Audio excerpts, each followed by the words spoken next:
Good? Yeah. All right, so like I said, we just went inside and we saw the miniature version of everything that's on the outside. So what we're doing now is going into the second part of the lab. And what is this lab? So this does all of our compositional analysis. This looks at the feedstock itself, measuring the algae quality, algae performance, and really just wet chemistry in general. So a lot of our innovation happens in this laboratory here.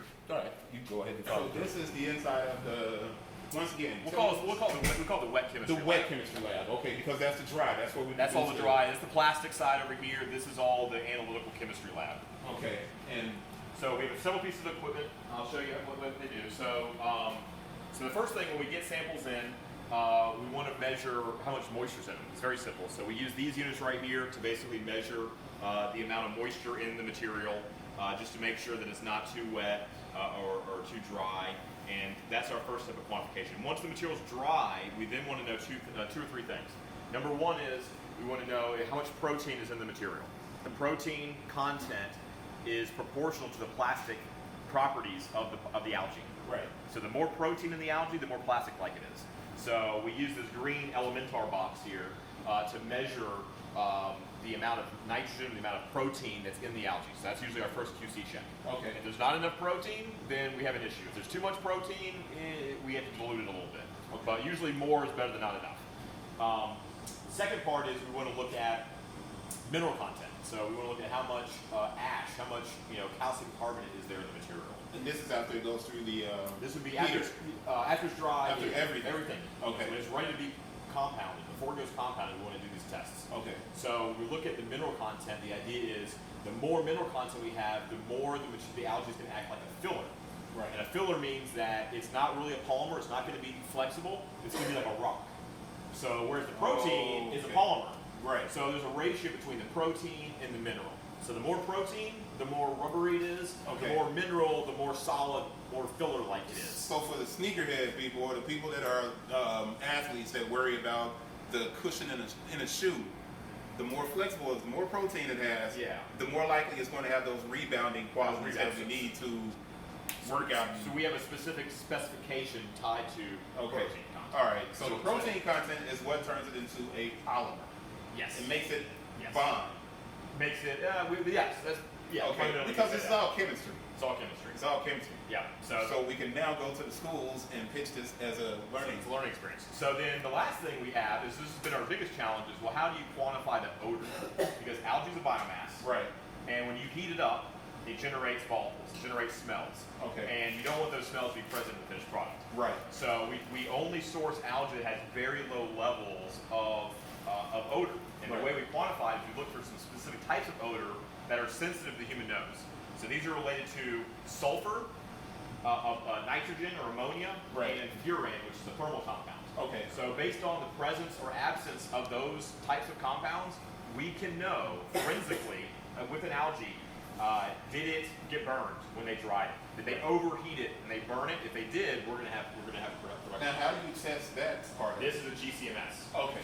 So GCMS stands for gas chromatography mass spec, and this essentially takes materials, it heats it up, it breaks the molecules apart, and then measures the weights of all the fragments.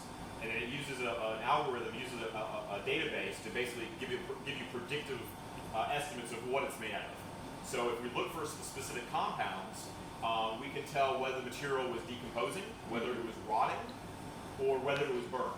And if we find that they grabbed all this algae, but it rotted, it decomposed, Right. it was breaking down in the field, it has sulfur.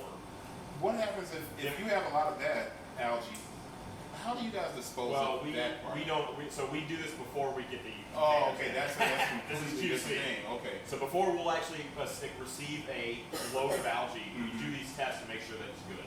So wait a minute. The wet algae comes here. The dry algae. The dry algae. Okay. And all right, I get it. So these thermocouples that are coming off of this, are these thermocouples? No, those are just gas lines. There's just gas lines. These small Those gas are small lines. gas lines. Okay. All right. Yeah, I'm and so wondering this is why what- is that coming in to heat something Yeah, up? these are oxygen. This is how they purge the environment. Yeah. Okay. So this is the robot. You put your samples in here.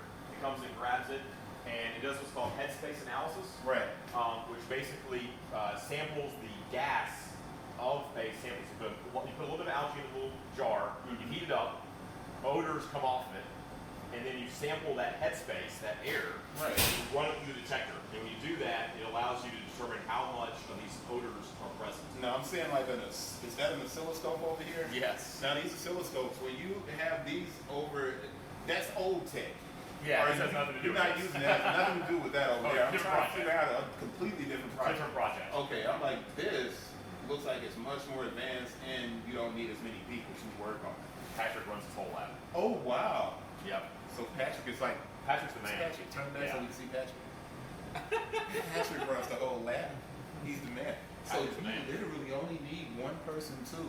This is completely automated. Wow. Yeah, we have an auto sample in PCMS. The elements are a built-in 65-point sample, just compares it all. The Ariba's a little more work-intensive for particle size distribution. Did you talk to anything about that? I haven't got to particle size yet. Okay. All right. So that's what we're moving towards. That's Is the this next why one. we have the telescope over here? I mean, the Microscope, yeah. microscope. I said So telescope. this Crazy. This one is the Real laser quick, let me scatter. ask Patrick. Patrick, what's your degree in? That's what I want to know. Size, Hennigsburg. He's like, Patrick can get the thing. This is going in the video.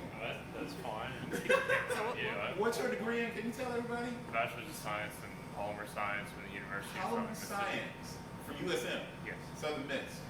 We can accept it. All right, so the just kidding, but polymer science, bachelor's, Bachelor's. polymer science. Bachelor's. All right, I mean, it's important.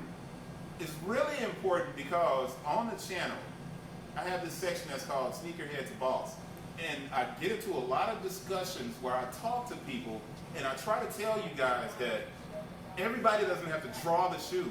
Everybody doesn't have to market the shoe. There has to be someone who works on the aspects of building the shoe.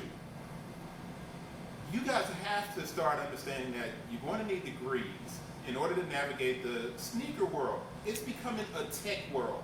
It's no longer just Phil Knight running around with a waffle iron and pouring glue and rubber into it and making, that wasn't Phil Knight, that was Bowerman. But it's no longer that process. There are guys that have to have these degrees to operate this equipment to get us to the point where we can have cleaner technology for footwear. Just making sure I'm saying that the correct way. All right, so let's get back and